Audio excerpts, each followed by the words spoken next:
Jessie claims psychic Leon Legant borrowed money from her and never paid it back. Leon says the loan was repaid with free psychic readings. He is countersuing for slander. According to what I read in the complaint several years ago, you knew Mr. Legant, who was a psychic reader? Yes, Your Honor. And he owns a psychic school? Correct. How long had you known him? I first met him in 1998. How?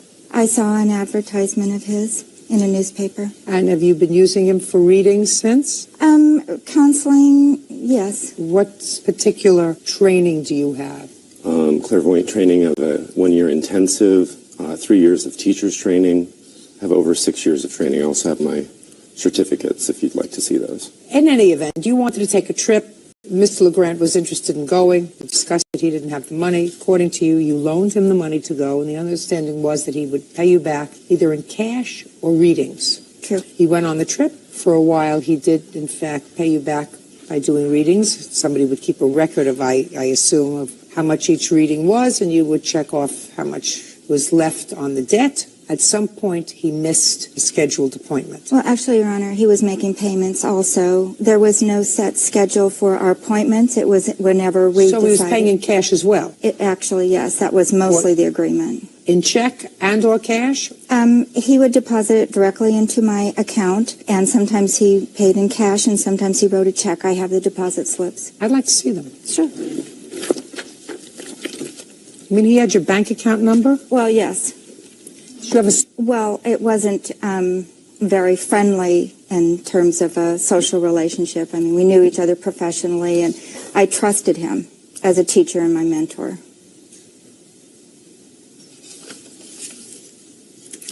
All right, so I see you made some payments to her. That's correct. So you consider this a loan? No. Well, what was it for? It was a donation. No.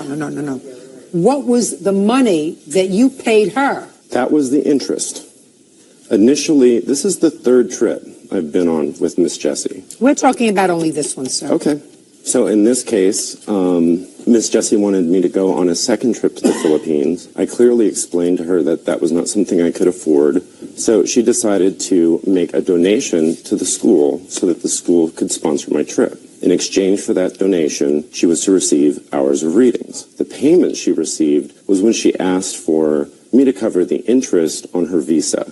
And I agreed to do that. I was grateful for the donation. I was grateful for the donation.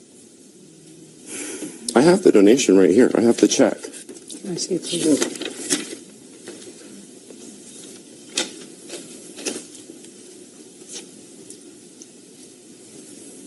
It says donation with a big smiley face. Were these paid out of a private account or the school account? It was paid out of the school's account. So all these checks were school checks? Mm-hmm. None yours? Right.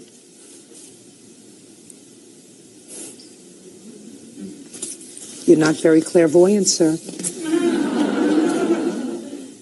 Show this to the defendant, please.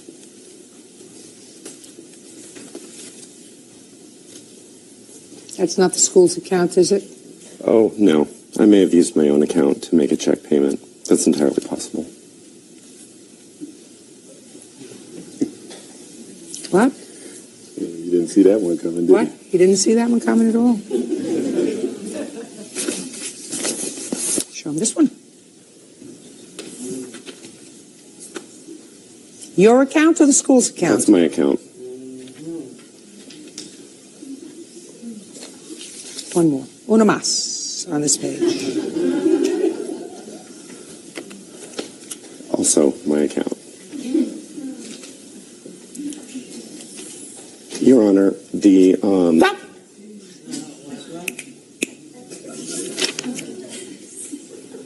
I'm not going to read your account number, sir, but it also appears that when cash was deposited directly into her account, it was deposited directly into her account with the same numbers on the accounts that were on these checks. Can I see that?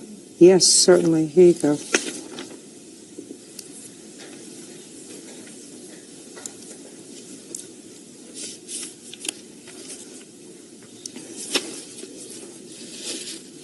Huh, that's interesting. Because when I called... When I called the bank to get copies of this so that I would know in preparation for you, they explained to me there was no way to trace that information. Well, you do see what I'm looking at, don't you? I do see what you're looking at. And the agreement I had with her was to pay the interest on her card. All I'm asking you is whether the cash and the checks that she ascribes to this loan came out of the school's account or out of your personal account. Right. So you would be saying now that it came out of your personal account. Obviously. Obviously. I believe there were others that were taken from the school's I'm account. looking to see yours. And you have like any I said, proof? the bank said they couldn't trace this information. Listen to me, sir. Listen to me. Show me any checks that you have from the school to pay her. I don't have those. I do, however, see some checks, sir, that just say banks like they're from a different account. That's right. So sometimes you paid out of your personal account and sometimes you paid out of the school account. You're getting my drift, sir. Not fully. Well, when you have a business and you start commingling money as to what is a business expense and what is not, you have a serious problem. And clearly, in looking over this paperwork, it appears to me as if you were commingling what you considered a business expense with a private debt. The IRS doesn't like that. You should know that. I did what I could to make sure she received her interest payments in a timely manner. Don't you make a living from this company? Yes, I do. Then you should have paid her. Not commingled funds. That's a very bad thing, Mr. LeGrant. The commingled funds, the IRS is going to come and get you.